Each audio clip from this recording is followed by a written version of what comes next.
সালামু আলাইকুম।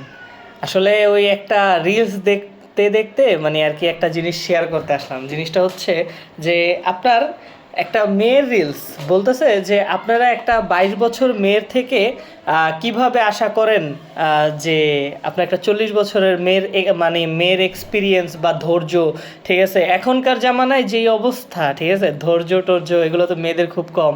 স্বামী যদি থাকে মনে করেন বিদেশে, তাহলে তো মনে করেন পাশের বাসার একা ভাইয়া তো আছেই, সুন্দর ভাইয়া, বা ওই যে মনে করেন পোলাপান, এগুলো তো আছেই, ঠিক আছে, এগুলোর জন্য আর কি রিলসটা আর কি বলা। তো আচ্ছা আপু, একটা জিনিস বলেন, আপনি 22 বছরের একটা ছেলের থেকে আপনি 40 বছরের সাকসেস কিভাবে আশা করেন? একটা ছেলে 22 বছর বয়সে আপনার পুরা ভার উঠাইতাছে বা আপনার ফ্যামিলির খরচ উঠাইতাছে, সব কিছু উঠানোর পরও আপনার এই জিনিসটা কিভাবে এক্সপেক্ট করেন যে একটা ছেলে সব দিক দিয়ে সফল হবে? সব ছেলে তো হয় না, ঠিক না? তাদের পড়াশোনা আছে, তাদের মনে করেন অনেক কিছু মেনটেন করতে হয়, তাদের ফ্যামিলি মেনটেন করতে হয়, প্লাস হচ্ছে আপনার ভরণ পোষণ। এখন আপনারা যদি কম্প্রোমাইজ এদিক দিয়ে না করেন, তাহলে ওই ছেলেটা তো অবশ্যই অবশ্যই হয়তোবা তার টাকার জন্য বিদেশে গেছে। তো আপনারা ওই বিদেশের মনে করেন যাওয়ার পরে কি করেন? এর দিকে মুখ দেন, ওর দিকে। সবাই না, সবাই তো আর এক হয় না, হাতের 5টা আঙ্গুল কি এক হয়? এক তো হয় না। তো সবাই না, কিছু কিছু মেয়েরা আছে যাদের চরিত্র খারাপ, ঠিক আছে, ওরা এরকম হয় কেন?